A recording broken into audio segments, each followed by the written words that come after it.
we discussed about wavefronts. What are wavefronts?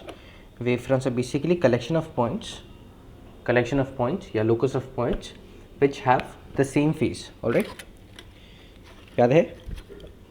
You guys remember? ठीक है, तो अलग अलग सिचुएशन में किस हिसाब के वेव फ्रंट्स बनेंगी. प्लेनर वेव फ्रंट्स अगर सोर्स इन्फिनिटी पे है, सिलेंड्रिकल वेव फ्रंट्स अगर हम लोग का सोर्स लिनियर है. ठीक है, और we learned about Huygens principle, Huygens principle, whatever the pronunciation में भी, कि every point on a particular wave front acts as a secondary wavelet producing more waves, है ना. And the superposition of these of waves produced by these secondary wavelets ultimately gives us the new wavefront. All right. We also learned that these particular wavelets transfer energy majoritarily in the outward direction, in the forward direction, that is in the direction of the propagation of wave, because else all the energy would come back to the source, right. ये सारे points हम लोग देख चुके थे, है ना. You guys also have an idea about your superposition and constructive interference, destructive interference. I taught you guys about the YDC setup. हाँ ना, बोल लीजिए. When I taught you guys about the YDC setup, I lied a bit. जो setup हम लोग किए थे वो सेटअप एग्जैक्टली YDC नहीं है, वो बेसिकली सुपरपोजिशन ऑफ वेव्स का एक पर्टिकुलर सेटअप है. YDC सेटअप क्या है वो अभी हम लोग देखेंगे. ठीक है, थोड़ा सा वेरिएशन है, ज़्यादा कुछ नहीं है. थोड़ा जो वेरिएशन क्या था वो भी मैं जब इंट्रोड्यूस करवा रहा था तो बताया ही था. But this is a perfect example जो हम लोग सब्स्टिट्यूट कर सकते हैं, मतलब आंसर में, फाइनल रिजल्ट्स में ज़रा सा भी दिक्कत नहीं होगा. ठीक है, what is the difference? Difference इतना सा है कि let me just get back there and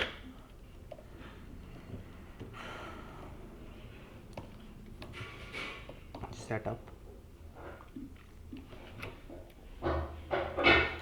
You guys must have noticed कि उस थर मैं करवा रहा हूँ YDC सेटअप, YDC का सेटअप है ये पर्टिकुलर, वो यंग्स डबल स्लिट एक्सपेरिमेंट नहीं था एग्जैक्टली.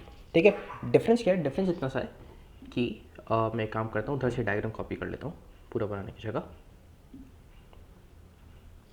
सैडली तुम लोग के पास नहीं है Ctrl+C Ctrl+V वाला option. You guys need to make the entire diagram again. ठीक है, let me just make this one.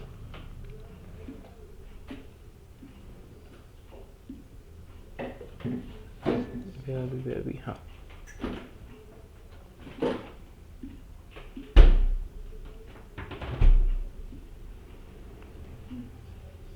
ये चीज़ हम लोग पढ़ लिए थे. Just copy this here. Difference इतना सा है कि ये जो सोर्सेज है ना जो हम लोग यहाँ पे बनाए हैं, ये जो दो सोर्सेज है ये दो अलग अलग नहीं है एग्जैक्टली YDC सेटअप में. टू मेक श्योर कि जो हम लोग जो दोनों सोर्सेज आ रहे हैं उनका हम लोग को क्या इंश्योर करना पड़ता है? पहला कि 4i मिलने के लिए हम लोग को इंश्योर करना पड़ता है दोनों का एम्पलीट्यूड सेम होगा, है ना, दोनों का ए सेम होगा, दोनों का ओमेगा सेम होगा, मतलब दोनों कोहेरेंट होगा, है ना. You guys also have idea about coherent and incoherent sources. We did that when we were learning about superposition of waves, right. Coherent sources क्या होते हैं? कोहेरेंट सोर्सेज ऐसे सोर्सेज होते हैं जिनके कारण एक पर्टिकुलर पॉइंट पे समय के संग क्या होता है? फेज डिफरेंस में चेंज नहीं आता है ना.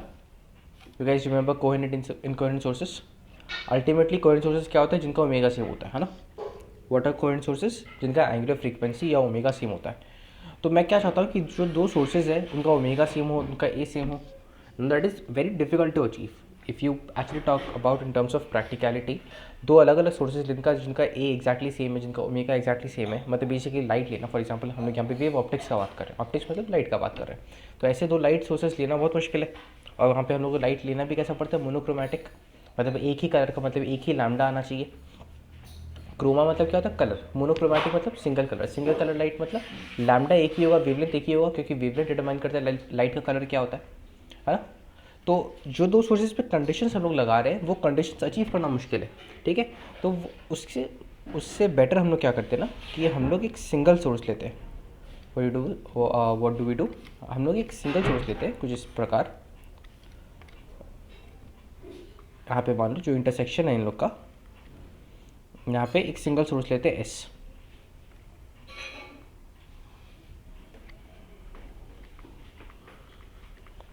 सोर्स एस, और यहाँ से वेव्स प्रोड्यूस करते हैं हम लोग, ठीक है। अब यहाँ पे ना एक सॉर्ट ऑफ कार्डबोर्ड या एक हम लोग का प्लेन रखते हैं, शीट रखते हैं, जहाँ पे हम लोग 2 स्लिट्स बना देते हैं, यहाँ पे दो होल्स कर देते हैं, समझ। 2 मतलब बेसिकली स्लिट्स का क्या मतलब हुआ, स्लिट्स का मतलब हुआ कि ये हम लोग का अगर वो बोर्ड है या वो सरफेस है, तो स्लिट्स में मतलब पूरा ऐसा, यहाँ पे एक स्लिट और यहाँ पे एक स्लिट है, इस तरीके से, ठीक है, ठीक है। यहाँ पे हम लोग का सोर्स रहा, यहाँ पे हम लोग का स्लिट 1 S1, यहाँ पे स्लिट S2, ठीक है। यहाँ पे मैं 2D रिप्रेजेंटेशन दिखाया हूँ उसका, बात समझ में आ गया ना। स्लिट मतलब जितना इसका पर्टिकुलर ब्रेथ है वहाँ तक पूरा हम लोग काटते हैं, ठीक है ना। इसका एक दूसरा वेरिएशन आता है जिसको हम लोग स्लिट नहीं बना के हम लोग सिंगल होल बनाते हैं, हाँ। उसका भी आंसर ऑलमोस्ट सेम होता है, बट उसमें फ्रेंच का पैटर्न थोड़ा अलग होता है, ठीक है। कैसे अलग होता है वो देखेंगे हम लोग थोड़ा आगे। But what are we talking about? Young's double slit experiment. So what does slit mean? Slit means basically cutting the entire cardboard or the entire plane. All right. तो ये रहा यंग्स डबल स्लिट एक्सपेरिमेंट का setup. अब यहाँ पे एक single source लेते हैं जो वेव प्रोड्यूस करता है। अब ये वाला वेव जो प्रोड्यूस हो रहा है, एक पर्टिकुलर वेव का तो ए जो मतलब लैम्डा हो गया या ए हो गया, एम्पलीट्यूड हो गया या ओमेगा हो गया, इससे तो कांस्टेंट ही होता है। तो जो भी रिक्वायर्ड कंडीशन है, हाँ, वो एस सोर्स जो वेव प्रोड्यूस कर रहा है, अगर मैं एक ही वेव का 2 अलग अलग पार्ट ले लूँ तब वो फुलफिल हो जाएगा आराम से, तब मुझे कोई टेंशन लेने की ज़रूरत नहीं है ना। We had certain conditions, right. बात समझ में आ रहा है क्या बोलना चाह रहा हूँ मैं। वी हैड सर्टन कंडीशंस कि हम लोग को ओमेगा सेम लेना पड़ेगा, हम लोग को एम्पलीट्यूड सेम लेना पड़ेगा। एम्पलीट्यूड सेम नहीं भी लो तो ज़्यादा दिक्कत नहीं है, बट एम्पलीट्यूड सेम लेने से जहाँ पे डिस्ट्रक्टिव इंटरफेरेंस है वहाँ पे कंप्लीट डार्कनेस आएगा, नहीं तो वहाँ पे कंप्लीट डार्कनेस नहीं आएगा, है ना। तो what do we do? We take a single source which produces this particular wave, let's say, ठीक है। यहाँ पे कुछ ऐसा और let's say यहाँ पे कुछ ऐसा आ गया, है ना।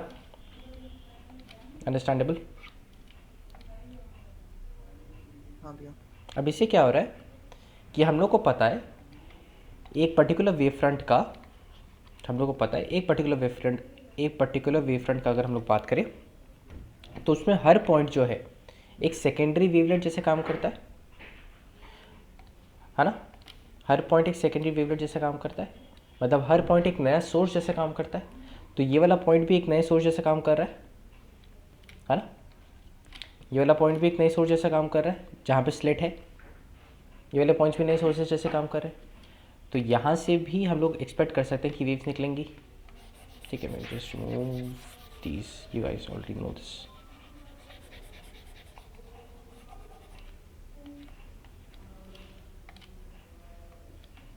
ठीक है, यहाँ से भी वेव्स निकलेंगी।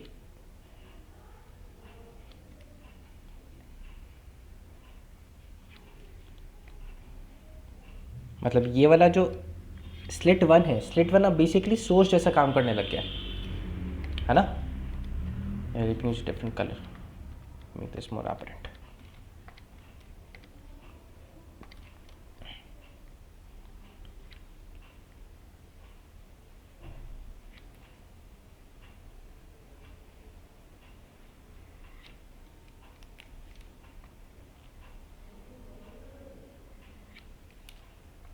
ठीक है, और स्लिट 2 भी एक इंडिपेंडेंट सोर्स जैसा काम करने लग जाएगा।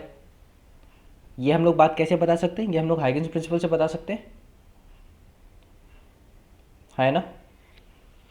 देखो यहाँ पे ये लोग इंटरफेयर कर रहा है, यहाँ पे इंटरफेयर कर रहा है, यहाँ पे इंटरफेयर कर रहा है,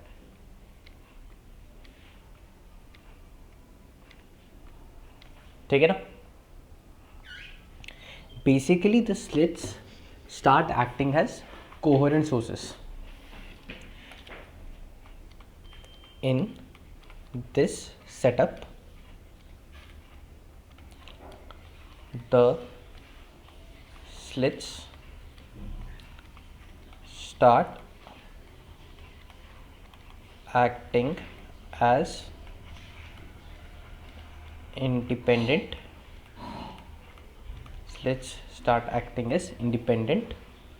sources owing to to Huygens principle, ठीक है ना।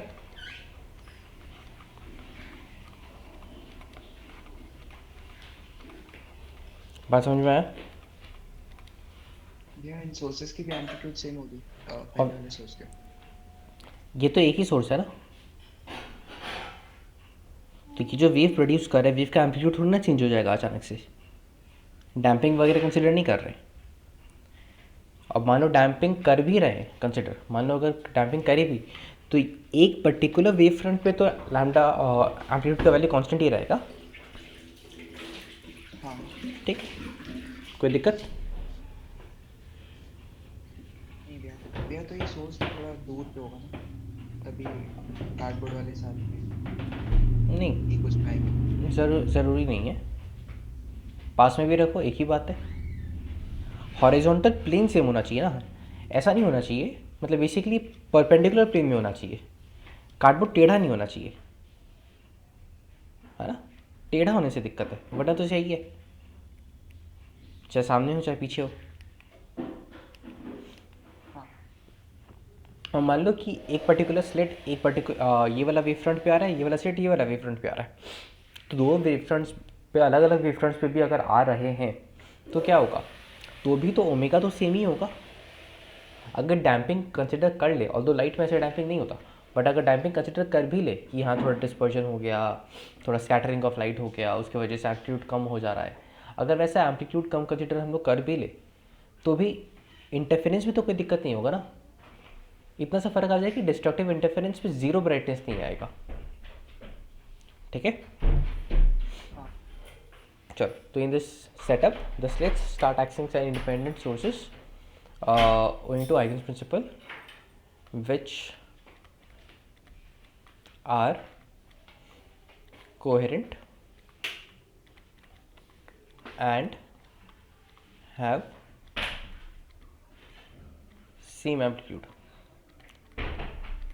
Now this is the good part कि I need not explain you these terms again and again, ठीक है। when we doing the wave optics, because I've continued this from as an extension of waves, I need not explain these terms over and over again, ठीक है। तुम लोग को ये बात already पता है क्योंकि हम लोग 2 दिन पहले करके आए हैं, ठीक है ना।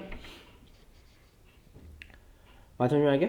बाकी तो पूरा सेटअप सेम ही है। बाकी सेटअप में बेसिकली यहाँ पे थोड़ा सा डिफरेंस हो रहा था दोनों सेटअप में। कहाँ पे? यहाँ पे सोर्सेज में डिफरेंस है, S1 S2। ये exactly Young's double slit experiment है, ठीक है। इससे इंटेंसिटी वगैरह, first maxima, second maxima, first minima, second minima, so and so forth, ये सारा चीज़ हम लोग देख चुके हैं, है ना। किसी को कोई दिक्कत? नहीं भैया। I'll write the conditions as well. Delta x is equal to what. अगर मान लो कोई हम लोग का वो नहीं है, हम लोग का कोई what do call that, assumptions नहीं है या कोई सिंप्लीफिकेशंस नहीं है, तो क्या होगा, y plus D by two का स्क्वायर प्लस डी स्क्वायर, है ना, minus root over y minus D by two का स्क्वायर प्लस डी स्क्वायर, ठीक है। डेल्टा एक्स का वैल्यू क्या होगा अगर हम लोग वो ले लेंगे तो अगर हम लोग अजम्पशन ले लेंगे कि हम लोग का जो d है, स्मॉल d है, that is very small than capital D, तो क्या आ जाएगा डेल्टा एक्स का वैल्यू, d साइन थीटा। क्यों? क्योंकि हम लोग अज्यूम कर सकते हैं कि वेव्स पैरेलल हो जाती है ना। और अगर हम लोग ये वाला अजम्पशन भी ले लें कि लैम्डा बहुत स्मॉल है स्मॉल डी के कंपैरिजन में, तो ये कितना हो जाएगा, डी वाई बाई डी, है ना। ये 3 वैल्यूज आती है बेसिकली। अगर लैम्डा बहुत छोटा है तो हम लोग क्या ले सकते हैं, हम लोग ले सकते हैं कि sine theta is approximately equal to tan theta, ठीक है। और ये वाला चीज़ is equal to what, this is equal to delta x. Constructive interference का कंडीशन क्या आता है, n lambda constructive n 2n plus 1 lambda by 2 destructive, है ना। यहाँ पे मैं एजम्पशंस पे लिख दे रहा हूँ। यहाँ पे क्या एजम्पशन लिया हुआ है, यहाँ पे एजम्पशन लिया हुआ है कि D is less than D, और यहाँ पे उसके ऑन टॉप, उसके ओवर क्या एजम्पशन लिया हुआ है, मतलब वो वाला पहले वाला एजम्पशन ऑलरेडी वैलिड है। यहाँ पे क्या एजम्पशन लिया जा रहा है, lambda is less than D, है ना। क्या यहाँ पे हम लोग कोहेरेंट सोर्सेज लेना या सोर्सेज का जो ओमेगा है या कोहेरेंट सोर्सेज कोहेरेंट होने चाहिए, क्या ये वाला अजम्पशन भी लेना पड़ेगा अलग से? सेम ही होगा। क्यों? क्योंकि हम लोग इस सेटअप में उसको बेसिकली इनबिल्ट कर दिए हैं, दोनों सोर्सेज का ओमेगा डिफरेंट हो ही नहीं सकता है, ठीक है ना। चलो, तो ये तो आ गया हम लोग का YDAC सेटअप, तुम लोग समझ गया, ठीक है। फ्रिंज पैटर्न भी तुम लोग ये समझ गया, फ्रिंज पैटर्न यहीं पे था। काम करता हूँ मैं, यहाँ पे लिखता हूँ fringe pattern obtained on the screen और अलग अलग केसेस बना देता हूँ। फ्रिंज पैटर्न, अलग अलग सिचुएशंस में क्या फ्रिंज पैटर्न बन रहा है। पहला यंग्स डबल स्लिट एक्सपेरिमेंट, है ना, YDAC, Young's double slit experiment.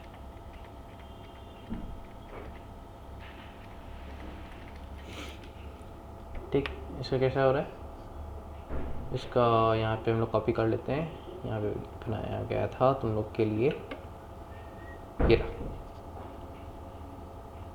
ठीक है। स्ट्रेट लाइन फ्रिंजेस, ठीक है, सिंपल सा।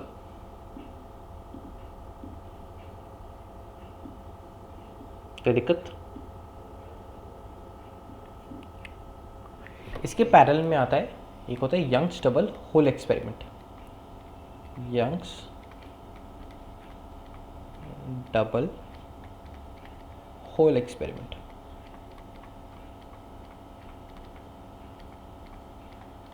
ठीक है। नाम से समझ में आ रहा होगा, इसमें स्लिट है, मतलब वर्टिकल हम लोग ऐसे बेसिकली स्लिट्स बनाए हैं। यंग्स डबल होल में क्या होगा कि पूरा ऐसा वर्टिकल स्लिट्स नहीं होगा, होल्स होंगे, ठीक है। होल्स कैसे होंगे, ये समझना कुछ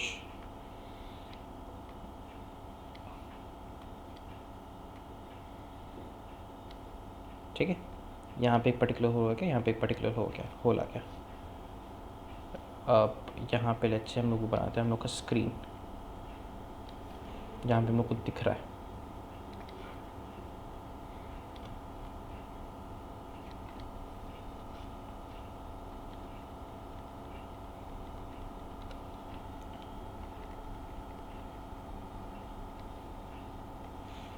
विजुअलाइज हो रहा है क्या?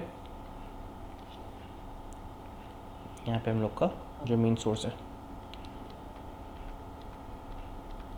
ना, इसको S1 बोल सकते हैं, इसको S2 बोल सकते हैं।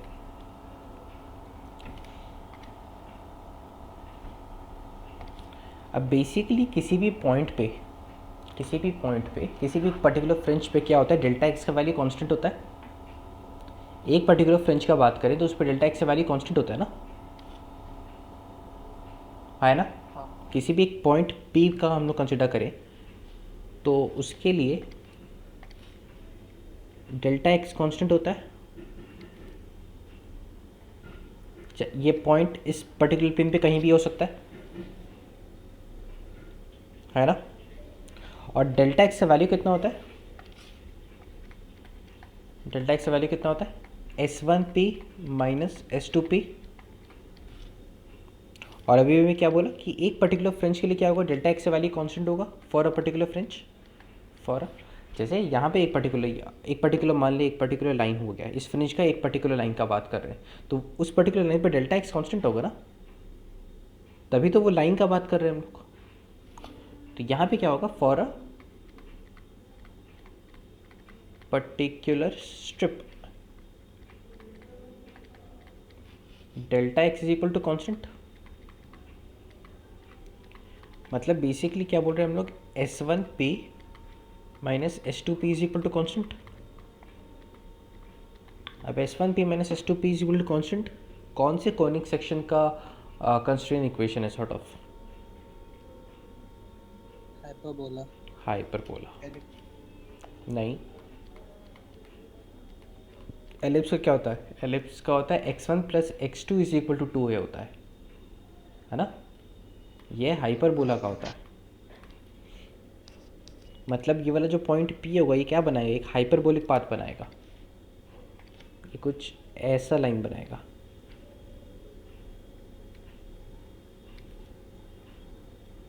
मतलब फ्रिंजेस कैसी होंगी? फ्रिंजेस हाइपरबोलिक होंगी। ठीक है, यहाँ पे कैसी फ्रिंजेस बनेंगी? Hyperbolic fringes.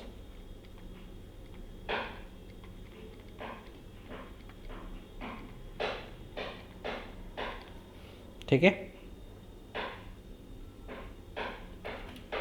बात समझ में आया? स्लिट में क्या हो रहा है? स्लिट में एक पर्टिकुलर प्लेन का बात कर रहे हैं ना, तो स्लिट में हाइपरबोलिक नहीं आएगा, स्लिट में तो स्ट्रेट लाइन्स आएगी, क्योंकि हम लोग एक पर्टिकुलर अलग अलग प्लेन्स का बात कर रहे हैं। ठीक है, जैसे ये वाला इक्वेटोरियल प्लेन हो गया, फिर ऊपर जाएंगे फिर नीचे जाएंगे सॉर्ट ऑफ, है ना?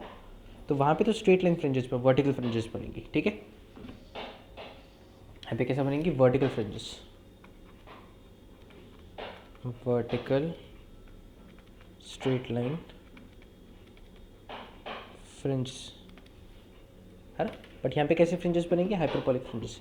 एग्जैक्टली दिखता कैसे है तुम लोगों को मैं फोटो पे दिखाया था। यंग्स डबल होल एक्सपेरिमेंट,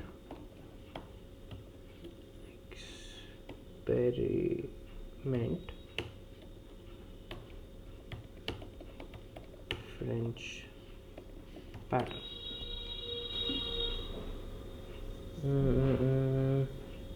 ये देखो यहाँ पे हाइपरबोलिक एग्जैक्टली अच्छा डायग्राम नहीं मिल रहा है।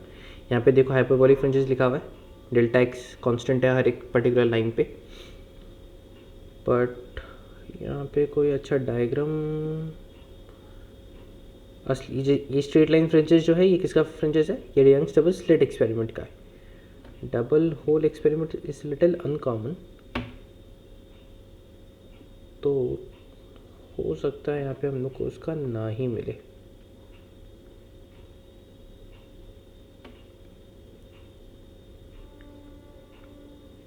अच्छा, we are not getting any particular images. I tell you why, because हम लोग को ऐसा हाइपरबोलिक फ्रिंजेस का वो क्यों नहीं मिल रहा है? वो इसलिए नहीं मिल रहा है ना, क्योंकि एक्चुअली जो हाइपरबोला बनता है ना, अगर तुम लोग इसका वो निकालोगे सॉर्ट ऑफ कर्वेचर या इक्वेशन निकालना चाहोगे, तो तुम लोग को दिखेगा कि ये जो हाइपरबोला है ये बहुत बड़ा हाइपरबोला है एक्चुअली। अब इससे फ़र्क, इससे दिक्कत क्या होगा ना, कि जब हम लोग का स्क्रीन जो है, स्क्रीन तो हम लोग छोटा ले रहे हैं, उस स्क्रीन पे ये वाला जो हाइपरबोला है ना, ये हम लोग को स्ट्रेट लाइन जैसा अपीयर होता है, क्योंकि स्क्रीन तो बहुत छोटा है। बात समझ में आया क्या बोलना चाह रहा हूँ? ये जो हाइपरबोला बनता है एक्चुअली बहुत बड़ा हाइपरबोला है। जो हाइपरबोला बनता है ये बहुत बड़ा होता है। तो जब स्क्रीन पे देखते हैं हम लोग को, ये स्क्रीन पे एक छोटा सा उसका पार्ट दिखता है, तो वो इतना बड़ा होता है कि स्क्रीन पे छोटा सा पार्ट हम लोग को यूजुअली एक स्ट्रेट लाइन जैसे दिखता है। बट क्या असली में वो स्ट्रेट लाइन्स होती हैं? नहीं, असली में क्या होती हैं? वो हाइपरबोलिक फ्रिंजेस होती हैं। ठीक है ना? एक और सेटअप, ऑल्दो ये वाईडीसी सेटअप नहीं है,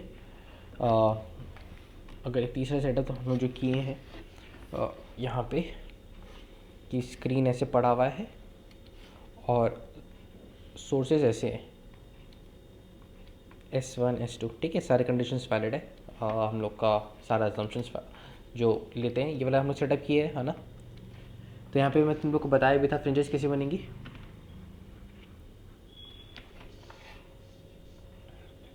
सर्कुलर फ्रिंजेस बनेगी, राइट? याद है हम लोग किए थे।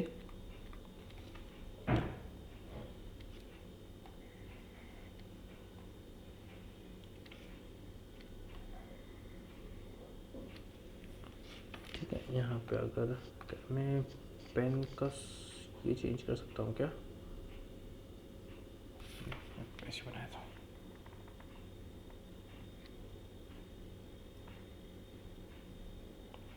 ठीक है, जो वाइट में ना मैं एग्जैक्टली मैक्सिमास का वो बना रहा हूँ। ठीक है, ये लेट्स से हम लोग का पॉइंट ओ है, तो यहाँ पे हम लोग का सेंटर पॉइंट ओ पकड़ के, ये मैं बताया भी था क्यों, not going to explain this again, and just take you to that part where with this. ठीक है, कैसा बनेगा सर्कुलर फ्रिंजेस।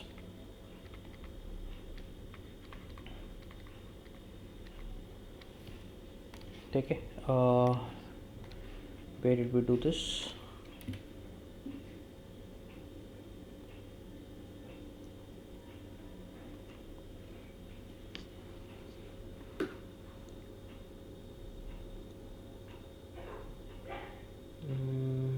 ये रहा, हाँ सर्कुलर पैटर्न कहाँ लिखा तो हूँ, बनाया कहाँ हूँ, हाँ ये रहा S1 S2 डायग्राम याद आ रहा है।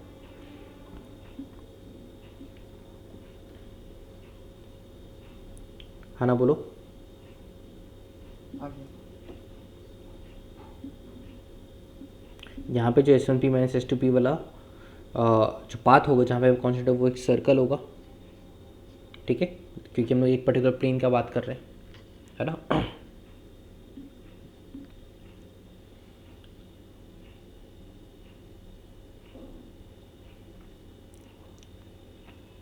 बात समझ में आ रहा है।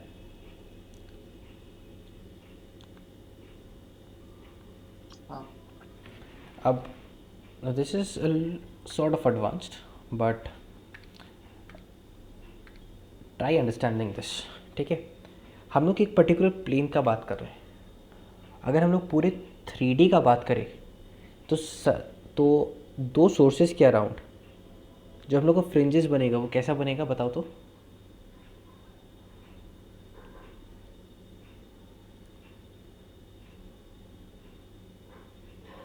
Sir spherical. हम्म,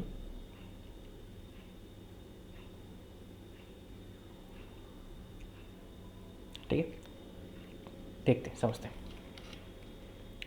हम लोग दो सेटअप लिए है ना, एक तो हम लोग का रहा ये सेटअप,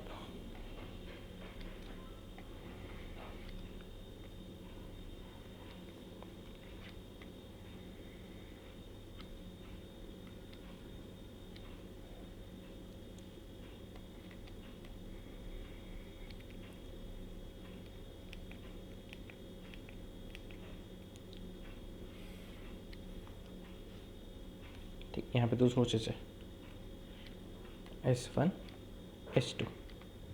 ठीक है, यहाँ पे कैसा पैटर्न बन रहा है, सर्कुलर, है ना। हाँ ना बोलो जल्दी से। हाँ और मान लो यहाँ पे स्क्रीन है,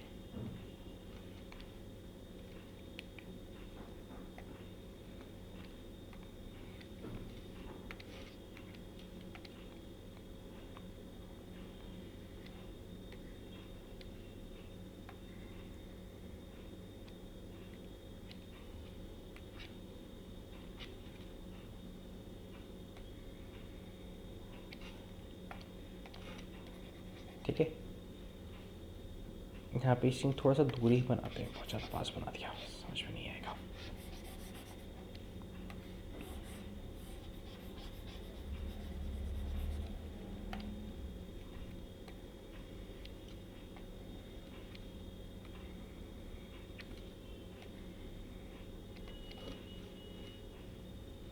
ठीक है,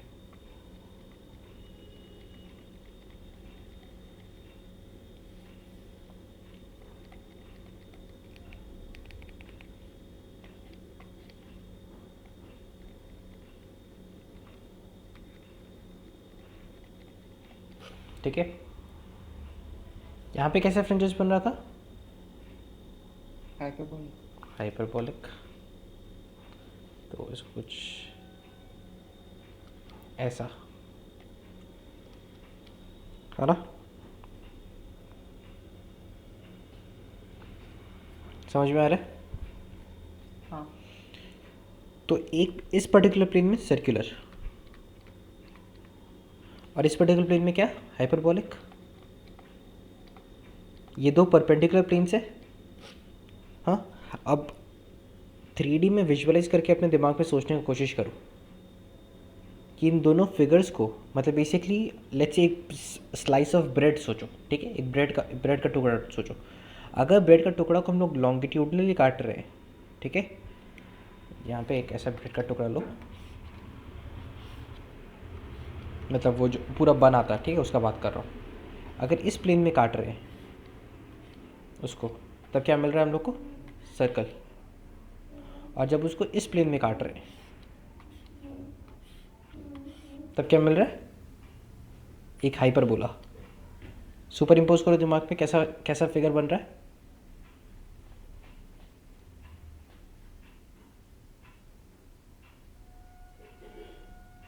अनुरूप,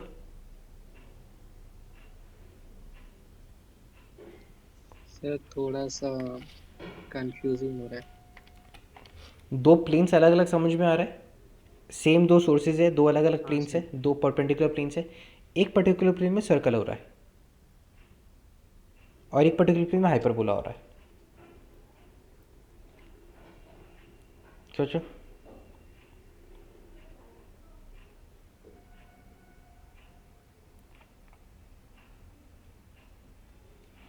फिगर बनेगा एक हाइपरबोलॉइड। फिगर का नाम होता है हाइपरबोलॉइड।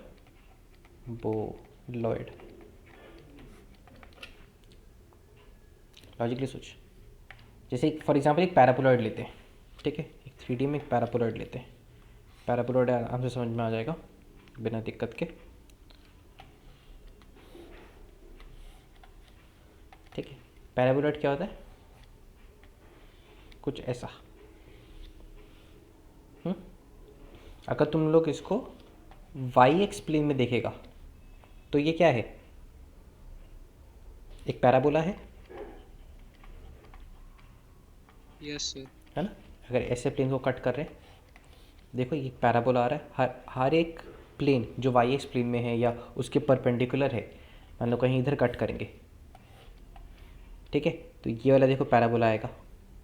कोई भी प्लेन में पैराबोला ही आ रहा है वाई एक्स से परपेंडिकुलर, मतलब वाई एक्स के पैरेलल, वाई एक्स से पैरेलल हर प्लेन में क्या है? ये पैराबोला है। और अगर मैं जेड एक्स प्लेन का बात कर रहा हूँ, जेड एक्स प्लेन का बात कर रहा हूँ, तब ये क्या है? ठीक है, remove this to clear out confusion. तो देखो यहाँ पे ये सर्कल बन रहा है ना? हाँ सर। तो इस प्लेन में जेड एक्स प्लेन में क्या है? ये सर्कल है। और वाई एक्स प्लेन में क्या है? एक पैराबोला है। तो इसको क्या बोलते हैं हम लोग? इसको बोलते हैं पैराबोलॉइड।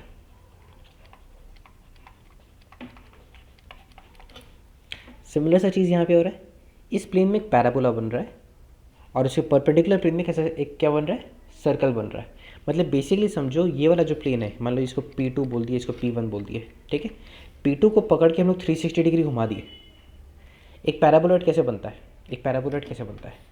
यहाँ पे हम लोग के पास एक पैराबोला होता है, ठीक है, हम लोग जेड एक्सिस इंट्रोड्यूस करते हैं और इस एक्सिस के बाद घुमा देते हैं इसको, है ना? इसको अगर घुमा देंगे, देखो बन गया पैराबोलॉइड, है ना? सिमिलर सा चीज़ तो यहाँ पे ही हो रहा है। बात समझ में आ रहा है? Yes sir. यहाँ पे एग्जैक्टली मैं डायग्राम तो नहीं बना पाऊँगा, बट तुम लोग को समझ में आ रहा है कि ये कुछ हद तक ऐसा होता है। समझ में आ रहा है? मतलब स्ट्रक्चर देखने में कुछ कुछ ऐसा ही लगता है, पैराबोला जैसे ही लगता है, ठीक है। देखते हैं टेस्ट नोट्स में बनता है कि नहीं online.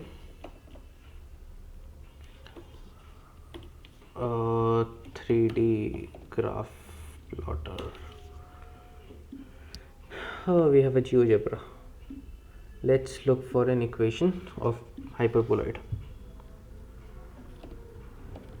Equation of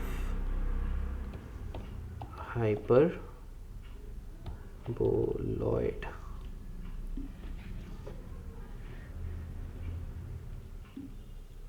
What equation are we getting? minus x square minus y square by something something, ठीक है। तो we can write this as x square, अच्छा माइनस लगेगा यहाँ पे एक, minus x square minus y square plus z square plus z square is equal to 1. You see this, है ना? थोड़ा सा जूम आउट करते हैं. ये फिगर क्या है? ये है एक हाइपरबोलॉइड. बात समझ में आया? अब ये कौन सा है हम लोग का? Let's take a plane.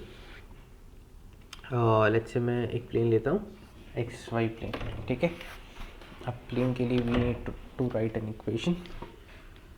Now let's say z is equal to 2, या लेट्स थोड़ा पढ़ लेते हैं. z is equal to 5. इस प्लेन में देखो, ब्लू वाले प्लेन में, z इज इक्वल टू 5 वाले प्लेन में, इस प्लेन में क्या है? ये एक सर्कल है सर्कल. है ना? तो एक पर्टिकुलर प्लेन में क्या है? सर्कुलर बन रहा है. ठीक है. और एक इसे परपेंडिकुलर प्लेन लेते हैं. लेट्स से हम लोग लेते हैं x इज इक्वल टू 4. ठीक है. अब मैं z वाले प्लेन को ऑफ करता हूँ एक बार. अब देखो x वाले प्लेन में क्या है? ये क्या है? ये हाइपरबोला. हाइपरबोला. तो एक पर्टिकुलर प्लेन में हाइपरबोला और एक पर्टिकुलर प्लेन में क्या हो रहा है? ये सर्कल. फिगर क्या बना हम लोग का? हाइपरबोलॉइड. तो दो स्लिट्स के अराउंड फ्रिंजेस कैसे होते हैं? 3D वॉल्यूम में फ्रिंजेस कैसे होते हैं?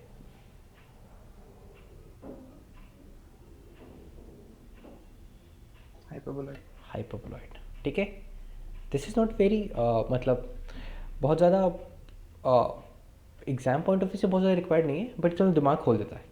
दिमाग कैसे खोलता है कि तुम लोग दो स्लिट ना, बेसिकली देखा जाए तो ये सेटअप जो हम लोग यहाँ पे किए हैं और ये सेटअप अलग नहीं है. Young's double slit experiment, Young's double experiment अलग अलग नहीं है. ये सेटअप और ये सेटअप अलग अलग थोड़ी ना है, बट अलग अलग प्लेन्स में देख रहे हैं हम लोग. एक पर्टिकुलर प्लेन में देख रहे हैं तो वही हाइपरबोलॉइड का पार्ट ऐसे कट करें कि हम लोग को हाइपरबोला मिल रहा है, और दूसरे पर्टिकुलर परपेंडिकुलर प्लेन में देख रहे हैं तो हम लोग को क्या मिल रहा है? सर्कुलर फ्रिंजेस मिल जा रहा है. क्योंकि सोर्सेज तो सोर्सेज ही है ना, हम लोग प्लेन का डायरेक्शन अदल बदल रहे हैं. बात समझ में आ रहा है? क्या बात क्लियर है? इसको लिख भी सकते हो. सबको क्लियर हुआ कि नहीं मेरे को बताओ एक बार. हाँ भैया. एवरीवन? Yes sir. नीव?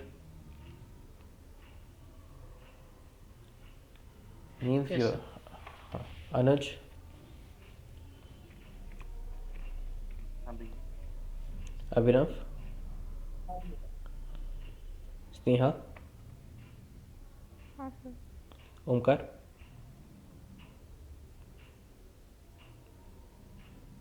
ओमकार?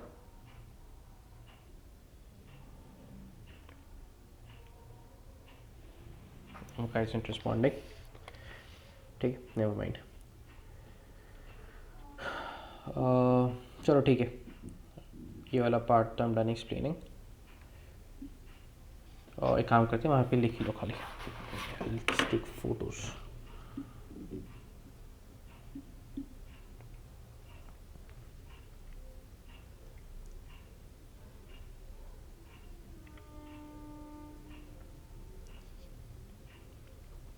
ठीक, बेसिकली समझ में आ रहा है. हम लोग का सोर्सेस समझ लो यहाँ पे पड़ा हुआ है. हम लोग का सोर्सेस कहीं यहाँ, मतलब ये जो ब्लैक प्लेन दिख रहा है तुम लोग को, इस प्लेन के ऊपर नीचे पड़ा हुआ है ना? तभी यहाँ पे ऐसा हाइपरबोलॉइड शेप सारे यहाँ से हाइपरबोला आ रहा है. अगर ये वाला हाइपरबोला शेप कब आएगा? Just turn this. ये वाला हाइपरबोला शेप कब आएगा? जब यहाँ पे और यहाँ पे एक सोर्स पड़ा रहेगा, है ना? मतलब रेड डॉट के ऊपर नीचे, है ना? सोर्सेस समझ में आ रहा है कहाँ पड़ा हुआ है? रेड डॉट के ऊपर नीचे. बात बोलो। इसका मतलब वो ब्लू रेड प्लेन है ना? नहीं, ब्लू रेड प्लेन तो खाली ऊपर हुआ ना, नीचे चाहिए। मतलब बेसिकली जो रेड वाला लाइन है वो हम लोग का सेंट्रल मैक्सिमा वाला लाइन है, ठीक है। हाँ हाँ sir.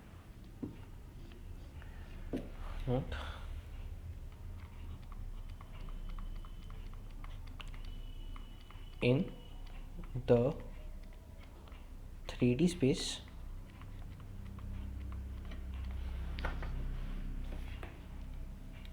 we get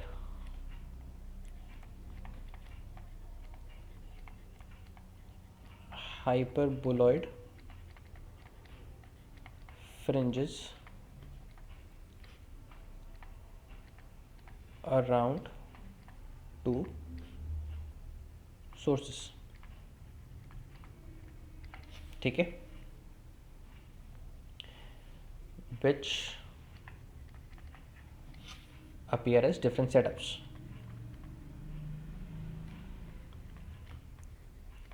as different setups as above, ठीक है। जैसे हम लोग अबव दो अलग अलग सेटअप किए, वो बेसिकली एक ही पर्टिकुलर चीज़ का दो अलग अलग देखने का नज़रिया है, ठीक है। तो ये रहा hyperboloid, just take a screenshot.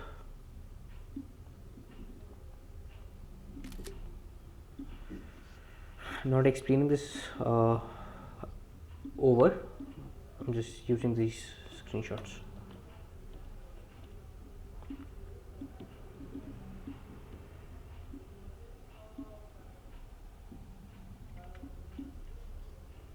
Let's use this particular plane.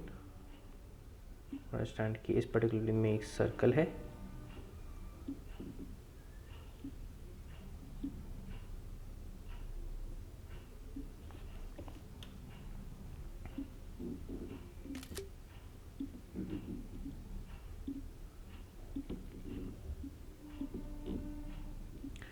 इस पर्टिकुलर प्लेन में एक सर्कल, और इस पर्टिकुलर प्लेन में ये क्या है, एक हाइपरबोला है, ठीक है।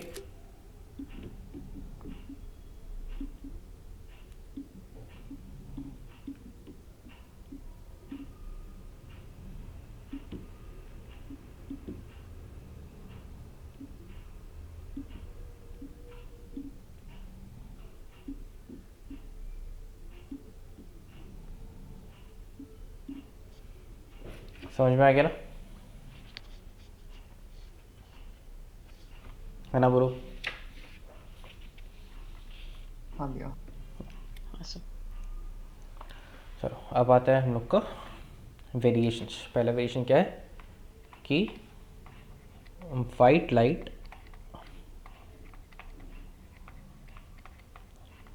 used in YDAC,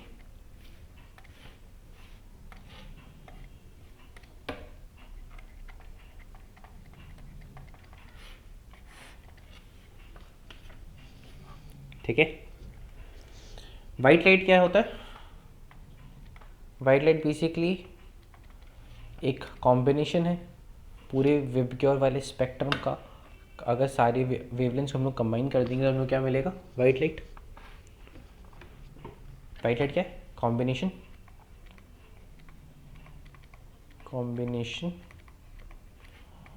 of the entire वेबक्योर स्पेक्ट्रम। वेबक्योर स्पेक्ट्रम का रेंज क्या है? 3800 एंगस्ट्रॉम टू 7600 एंगस्ट्रॉम, ऑलराइट। इस पर्टिकुलर रेंज में जितने सारे वेवलेंथ्स आ रहे हैं, मतलब जितना भी हम लोग का नंबर्स आएंगे, सारे हर पर्टिकुलर नंबर के लिए अलग अलग वेवलेंथ आ रहे हैं, उन सारे कॉम्बिनेशंस को हम लोग क्या बोलते हैं? उन सारे कॉम्बिनेशंस क्या बोलते हैं हम लोग? बोलो। White light. अच्छा, अब यहाँ पे हम लोग जितना भी यूज़ कर रहे थे ना मोनोक्रोमेटिक यूज़ कर रहे थे, जितना भी ऊपर का सेटअप था हम लोग कैसा था मोनोक्रोमेटिक, क्यों? क्योंकि हम लोग लैम्डा का वैल्यू फिक्स पकड़ रहे थे। यहाँ पे क्या हो रहा है, लैम्डा अलग अलग है, तो मतलब अलग अलग वेवलेंथ के लिए फ्रिंज विथ हम लोग का मैक्सिमा का पोजीशन मिनिमा का पोजीशन अलग अलग आएगा, है ना। यहाँ पे डिफरेंस क्या होगा, for different wavelengths, for different wavelengths beta, beta क्या है हम लोग का, fringe with position of maxima,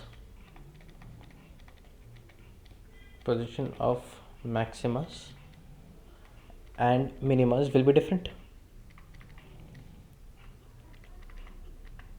will be different because we know beta is equal to what, beta is equal to lambda d by d, है ना। तो fringe with किसका ज़्यादा होगा, रेड लाइट का या ब्लू लाइट का, लैम्डा रेड लाइट का, बीटा किसका ज़्यादा होगा, रेड लाइट का या ब्लू लाइट का, कौन से लाइट का वेवलेंथ ज़्यादा होता है, रेड का या ब्लू का, रेड का। तो beta red will be greater than beta, मतलब red light, pardon me, red light का जो फ्रिंज विथ आएगा वो ज़्यादा होगा, है ना। ये सारी चीज़ डिफरेंट होगी, खाली एक चीज़ कॉमन रहेगा सब में, और वो चीज़ क्या है,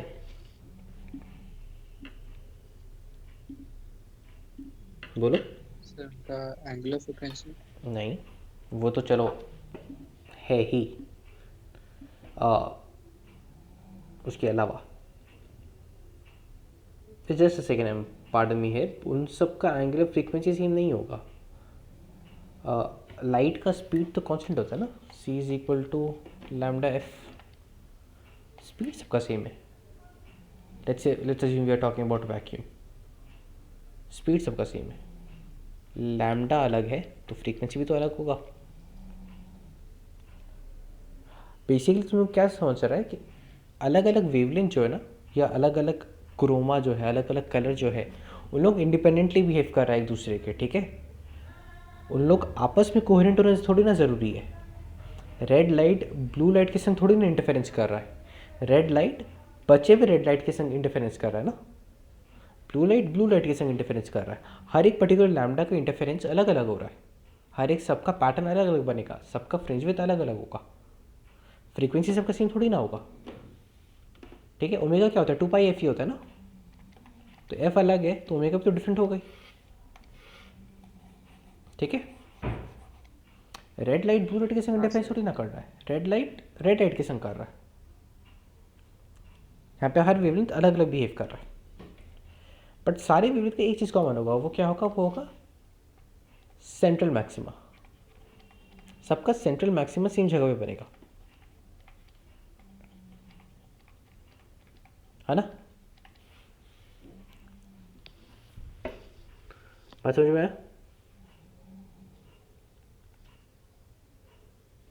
तो खाली सेंटर में एक ब्राइट वाइट स्पॉट दिखाई देगा, बाकी कहीं भी हम लोग को वाइट नहीं दिखेगा, बाकी हर जगह हम लोग एक स्पेक्ट्रम दिखाई देगा। क्या बात क्लियर हो रहा है? Yes sir. चलो, इसका क्या मतलब है, तो except central maxima will be, therefore we will get a bright white spot in the center,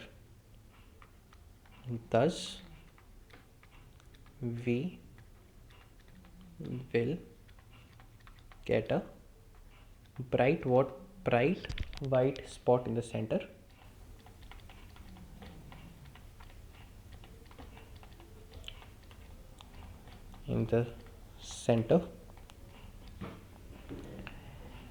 and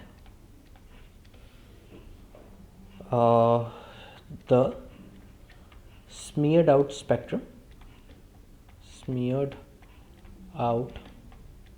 spectrum elsewhere,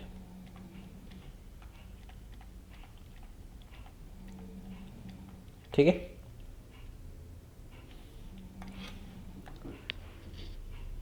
अब यूजुअली क्वेश्चन क्या पूछा जाता है ना, यूजुअली क्वेश्चन पूछा जाता है कि जो सेंट्रल मैक्सिमा है वाइट है, ये बात तो समझ में आ गया। बट अगर सेंट्रल मैक्सिमा वाइट है तो सेंट्रल मैक्सिमा के अराउंड सेंट्रल मैक्सिमा के अराउंड हम लोगों को कुछ एक ग्लो मिलेगा, या तो वो रेडिश होगा या वायलेटिश होगा, है ना। क्योंकि जब वेबग्योर में हम देखते हैं GYOR,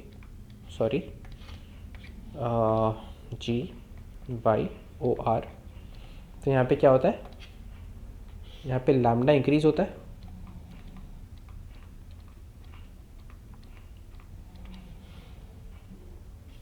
है ना।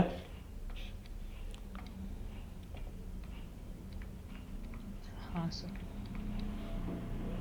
तो जो सेंट्रल मैक्सिमा आया उसके अराउंड हम लोग को वायलेट लाइट दिखेगा या हम लोग को रेड लाइट दिखेगा, ये बताओ। Think about it for a moment and give your answers properly.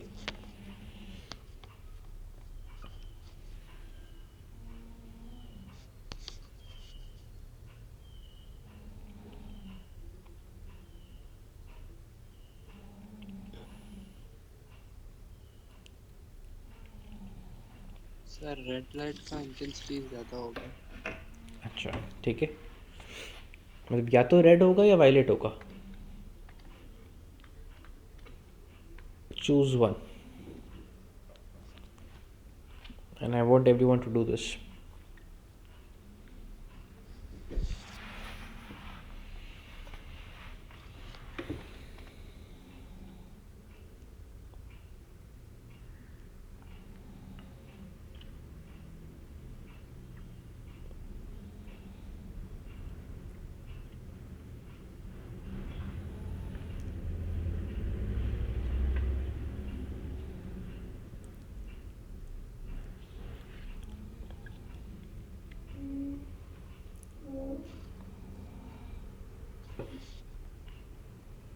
Sir I think violet. Question सबको समझ में आ रहा है। बेसिकली सेंट्रल मैक्सिमा के पेरिफेरी में कौन सा कलर परसिस्ट करेगा, वायलेट या रेड। तो क्वेश्चन इज कि यहाँ पे रेडिश टिंज आएगा या वायलेटिश टिंज आएगा, इन दोनों में से कौन सा होगा। Violet. Everyone think of answers on your own. अब ये हम लोग एनालिसिस करते हैं, ठीक है। सेंट्रल मैक्सिमा के अराउंड सबसे पहले क्या आता है हम लोग का, फर्स्ट मिनिमा आता है ना। फर्स्ट मिनिमा का पोजीशन क्या होता है, लैम्डा डी बाई 2D, है ना। हाँ। हाँ सर। तो फर्स्ट मिनिमा का पोजीशन रेड के लिए ज़्यादा होगा या वायलेट के लिए ज़्यादा होगा, रेड के लिए ज़्यादा है। वायलेट वाला मतलब कम होगा रेड से, मतलब वायलेट वाला जो लाइट है वो जल्दी अपना मिनिमा रीच करेगा। Violet light reaches its minima the quickest, है ना। मतलब वायलेट लाइट की इंटेंसिटी सबसे जल्दी ड्रॉप होगा, therefore its intensity decreases the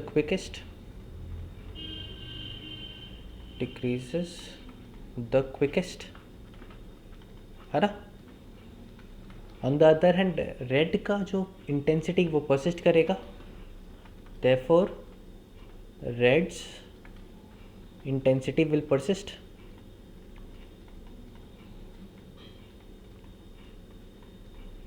red का इंटेंसिटी परसिस्ट कर रहा है, वायलेट का इंटेंसिटी सबसे ज़्यादा डिक्रीज कर रहा है।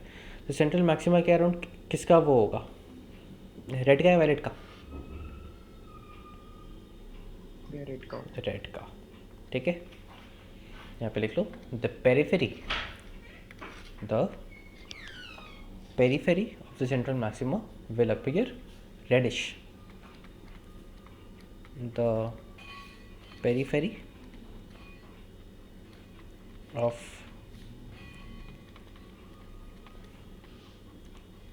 maxima will appear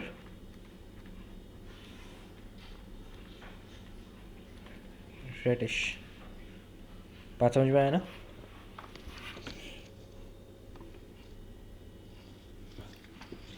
When white light is used in white light is used in YDC. ठीक है, क्या बात क्लियर है? हाँ ना बोलो. हाँ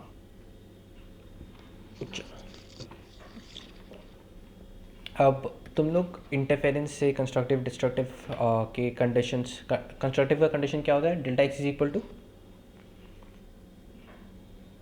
एन एन और डिस्ट्रक्टिव का 2 + 1 lambda by 2.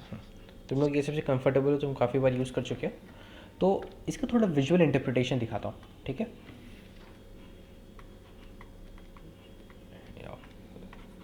Should not write this hair.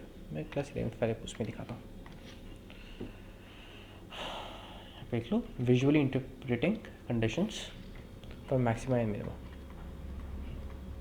Visually interpreting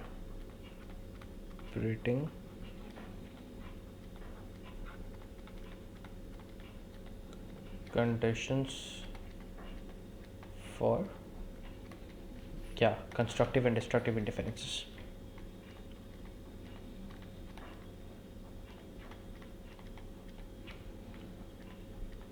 And destructive.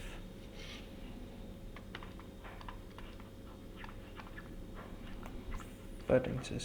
ठीक है, दो वेव लेते हैं. ठीक है, delta x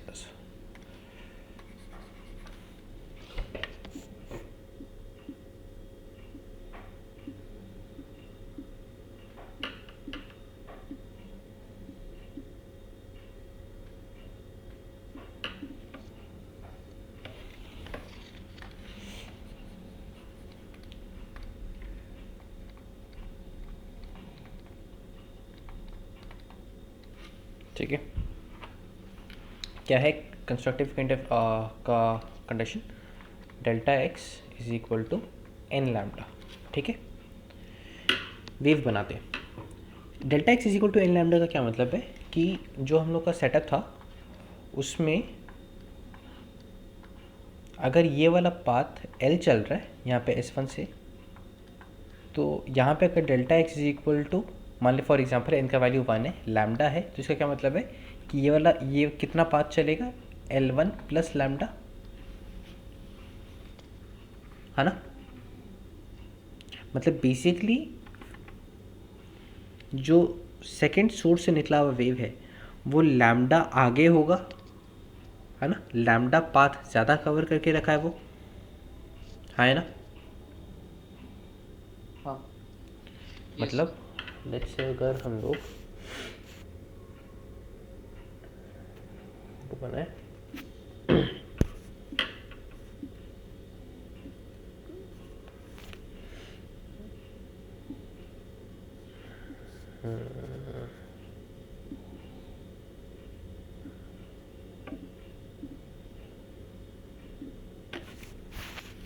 give me a sec.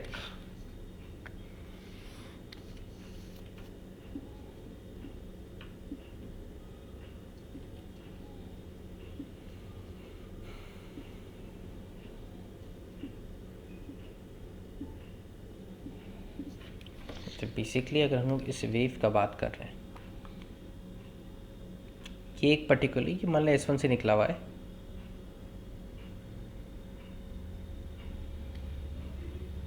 है ना? ये एक पर्टिकुलर लैम्डा हुआ, ये पूरा लैम्डा है. अब इसी को ना मैं एक काम करता हूँ, कॉपी कर लेता हूँ. कंस्ट्रक्टिव का क्या मतलब है कि एक पर्टिकुलर लैम्डा आगे है, कहीं इधर है, ये पूरा लैम्डा आगे है ना, ये वाला डिस्टेंस भी उतना ही है।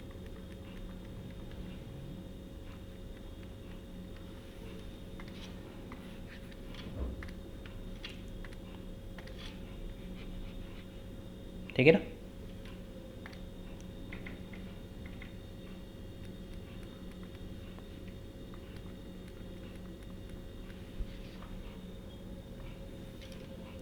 है ना?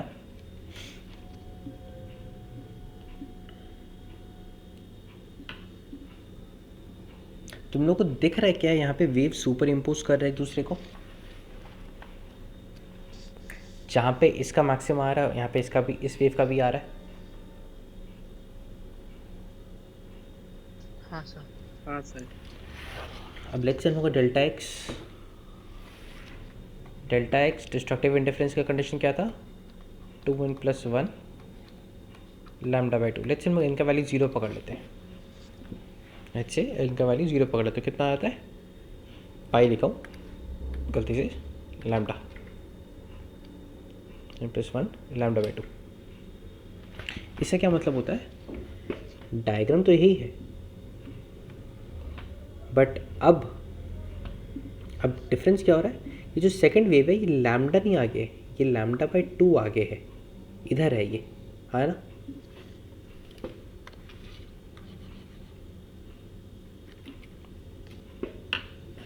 है ना?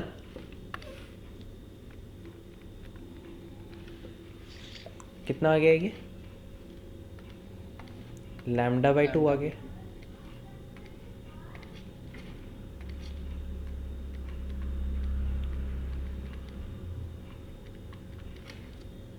देखो सुपर इम्पोज करके देखो,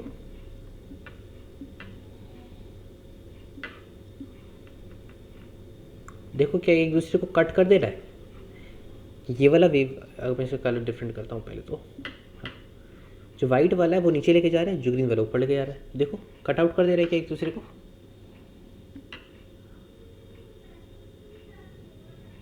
आना समझ में आ रहा है कि नहीं, बोलो? हाँ सर। तो विजुअली इंटरप्रीट हो रहा है। लॉजिकली सोचो, जब इसका ऑड मल्टीपल्स आएगा λ/2 का, तब डिस्ट्रक्टिव इंटरफेरेंस करेगा ऑब्वियसली, है ना? और जब लैम्डा का मल्टीपल्स आएगा तब क्या करेगा? कंस्ट्रक्टिव इंटरफेरेंस करेगा, क्योंकि हर एक पर्टिकुलर वेवलेंथ कितना फेस कवर कर रहा है? हर एक पर्टिकुलर वेवलेंथ मतलब 2π का फेस कवर हो रहा है ना? Each wavelength corresponds to a phase difference of 2π, है ना?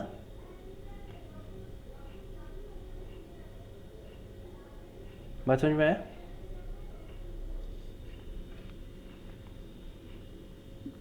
आना बोलो जल्दी से। हाँ सर। तो यहाँ पे लिख लो सर उसे 2π बोलेंगे या 0 बोलेंगे?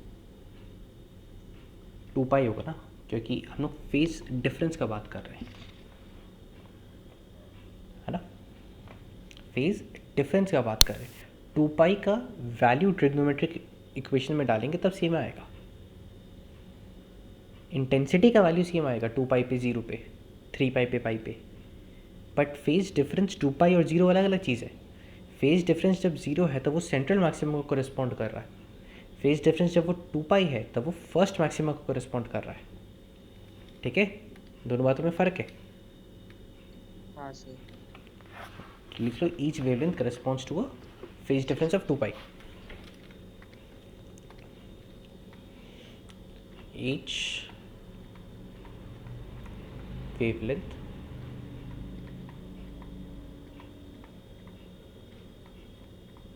corresponds to a phase difference of 2π।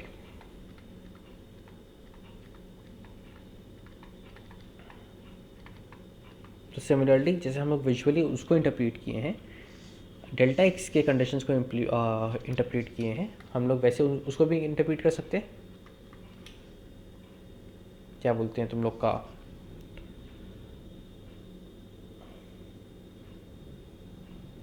क्या बोलते हैं, हाँ, फाई के जो कंडीशन है, डेल्टा फाई का कंडीशन है, उसको भी रिपीट कर सकते हैं।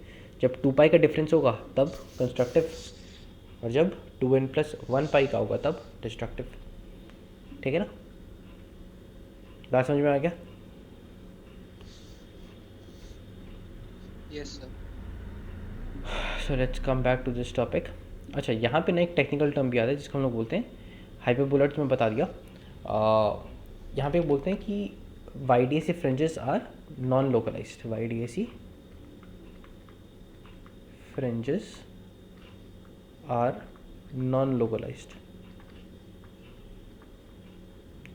इससे क्या मतलब होता है कि मतलब एक पर्टिकुलर प्लेन पे सीमित नहीं है ये उन दोनों सोर्सेज के अराउंड फैला हुआ है। और तो असली में इसका स्ट्रक्चर कैसा है, असली में हाइपरबोलॉइड है। हम लोग खाली एक पर्टिकुलर प्लेन पे फोकस करके नहीं बोल सकते कि एक्चुअली में हाइपरबोला फ्रिंजेस दिख रहा है, हाइपरबोलिक फ्रिंजेस दिख रहा है।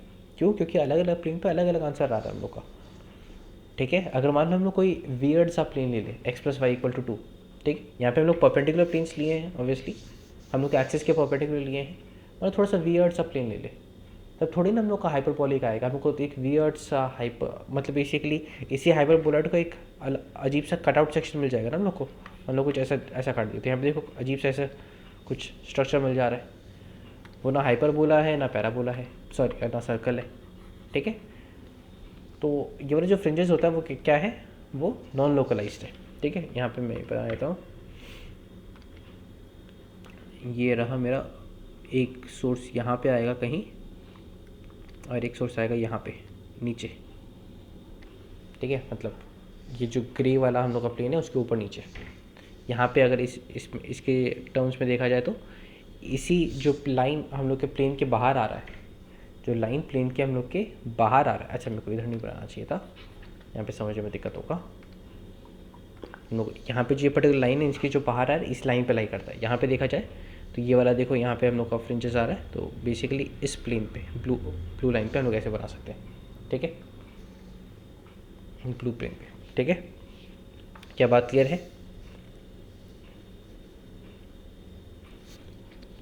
Give me a formation. हाँ भैया। ठीक है, 2 variations in YDAC are left. First is oblique incidence, and next is optical path or displacement of fringes, which we will learn tomorrow. Alright, आज के लिए that's it. Do you guys understand today's lecture? हाँ भैया।